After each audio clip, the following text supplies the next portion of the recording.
चिपळूण शहरातील वाशिष्ठी नदी सध्या दूषित होत चाललेली आहे।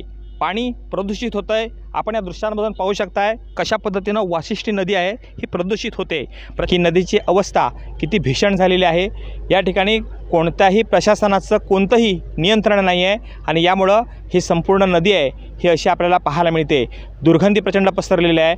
आपण या दृश्यांमधून पाहू शकताय कशा पद्धतीने या नदीमध्ये घाण साठलेली आहे। कोंबडीचे कटिंगचे जे स्टॉल्स आहेत त्या ठिकाणचा सगळा जो माल आहे, वेस्टेज माल जो आहे हा कोंबडी कटिंग करून झाल्यानंतरचा माल आहे हा अशा पद्धतीनं बिनधास्तपणे बिनदिक्कतपणे असा ह्या नदीच्या मध्ये फेकला जातो आणि तो काही किलोमीटर पाण्यामधून वाहत जातो। तो सडतो, कुसतो आणि संपूर्ण परिसर जो आहे हा दुर्गंधीनं असलेला आपल्याला पाहायला मिळतोय। आपण पाहू शकतोय कशा पद्धतीनं या ठिकाणी जे बगळे आहेत यांची संख्या इथं वाढलेली आहे, कारण कुजलेला मांस खाण्यासाठी या ठिकाणी पक्षी अशा पद्धतीने थवेच्या थवे या ठिकाणी येत आहेत आणि या परिसरामध्ये संपूर्ण दुर्गंधी पसरली आणि प्रशासनाचा कोणताही अधिकारी या संदर्भामध्ये सक्षम अशी पावलं उचलताना दिसत नाही आहे। या नदीमध्ये घाण टाकणाऱ्या लोकांवरती कारवाई होत नाही आहे आणि म्हणून हे प्रमाण वाढलं आहे। प्रचंड दुर्गंधीयुक्त वातावरण या ठिकाणी पसरलेलं आपल्याला पाहायला मिळतंय। वाशिष्ठीचं नदीपात्र दूषित होत आहे आणि ह्या दृश्यामधून आपण पाहिलेलं आहे जी लोक वाशिष्ठी नदीपात्रामध्ये कचरा टाकतायत, घाण करतायत, वेस्टेज मटेरियल टाकतायत,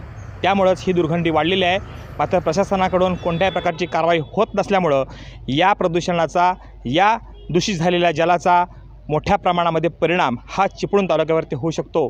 कारण या ठिकाणचं दूषित पाणी काही किलोमीटरपर्यंत वाहत जात असतं आणि नद्यांच्या कडेला असणारे जे पाण्याचे स्तोत्र आहेत ते देखील दूषित होण्याचा धोका निर्माण झाला आहे। यामुळं याकडे सरकारनं तातडीने लक्ष घालावं अशी मागणी चिपळूणकर व्यक्त करतायत। कृष्णकांत सळगावकर, TV9 मराठी, चिपळूण, रत्नागिरी।